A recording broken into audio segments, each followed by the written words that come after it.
तो hello student, welcome back to my YouTube channel. तो कैसे हो आप सब? उम्मीद करते हैं मस्त होंगे। तो स्टूडेंट, आज का इस वीडियो में हम बात करेंगे कि संक्षारण क्या होते हैं और संक्षारण का कैसे रोक सकते हैं। ठीक है, संक्षारण के बारे में आप लोग कुछ ना कुछ सुना ही होंगे, है ना। तो आज का इस वीडियो में हम बात करेंगे संक्षारण क्या होते हैं और संक्षारण का रोकथाम। ठीक है, तो चलिए ज़्यादा देर नहीं करते, वीडियो करते हैं स्टार्ट। उससे पहले जो नए हैं वो चैनल को सब्सक्राइब कर लीजिए, बेल आइकन को प्रेस कर लीजिए ताकि नए वीडियो का नोटिफिकेशन तुरंत पहुँच सके। ठीक है, हम जानेंगे कि संक्षारण होते क्या है ना। तो आप लोगों को मालूम होना चाहिए कि कोई धातु अगर हम बाहर छोड़ देते हैं, 1 से 2 दिन अगर बाहर छोड़ दिए तो उसमें देखिएगा कि धीरे धीरे जंग लगने लगता है ना। उसमें ऊपर से कुछ अवांछित पदार्थ जमने लगता है। ठीक है, तो वही एक प्रकार से बोलते तो वही एक संक्षारण है।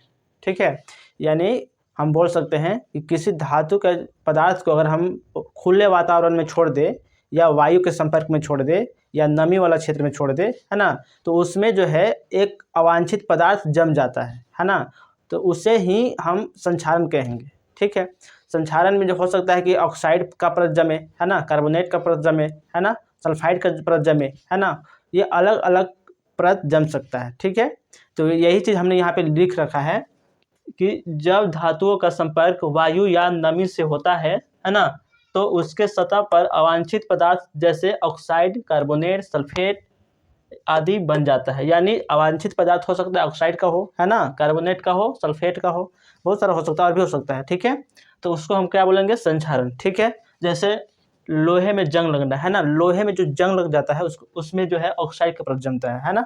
तो इस तरह को उसमें ऑक्साइड का परत जमता है। ठीक है, आगे है चांदी का काला पड़ना, है ना। चांदी का जो चीज़ होता है, जो चांदी का आभूषण होता है ना, उसमें देखिएगा कि उसमें काला परत जमने लगता है। ठीक है, तो ये था संक्षारण का। तो ये सब कैसे होता है? ये संक्षारण से ही होता है। ठीक है, अब बात करें कि लोहे में जंग लगने की क्रिया विधि, है ना, कि लोहे में जंग लगता कैसे है ना। तो जब लोहे को हम खुले वातावरण में छोड़ देते हैं, है ना, तो वो है कि 2 से 3 दिन यानी खुले वातावरण में छोड़ने के बाद जो है उसमें धीरे धीरे क्या होता है, ऑक्साइड का परत जमने लगता है ना। और जब ऑक्साइड का परत जम जाएगा, है ना, तो उसमें उसको हम बोलेंगे कि वो जंग लग गया है। ठीक है, तो यही चीज़ हमने लिखा है।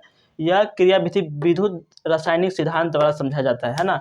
यानी जंग लगने क्रिया विधि विद्युत रासायनिक सिद्धांत के द्वारा समझाते हैं। ठीक है, जब लोहे को वायु या नमी वाला क्षेत्र में छोड़ दिया जाता है तो उस पर ऑक्साइड का परत जम जाता है जिसे जंग लगना कहते हैं। ठीक है, लोहे का होता है सूत्र Fe+O2 यानी वायु।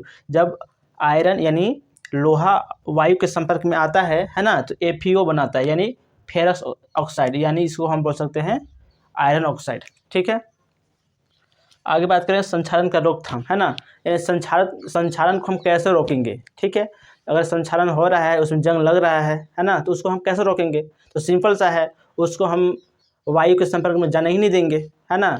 उसको हम पेंट लगा कर रखेंगे। जब पेंट लगाते हैं तो उसमें वायु नहीं अंदर जा पाएगा। जैसे मान लीजिए कि कोई डोर होता है, यानी खिड़की दरवाजा हम लोग पेंट करते हैं, लोहे का खिड़की दरवाजा हम लोग पेंट करते हैं ना, तो उसमें हम लोग पेंट करते हैं।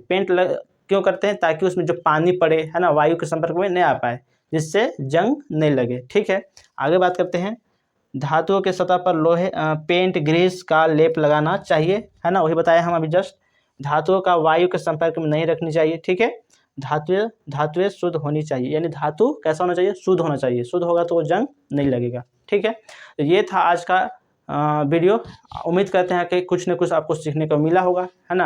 अगर कुछ मिला है तो वीडियो को लाइक कीजिए, कमेंट कीजिए और चैनल को सब्सक्राइब कीजिए। धन्यवाद।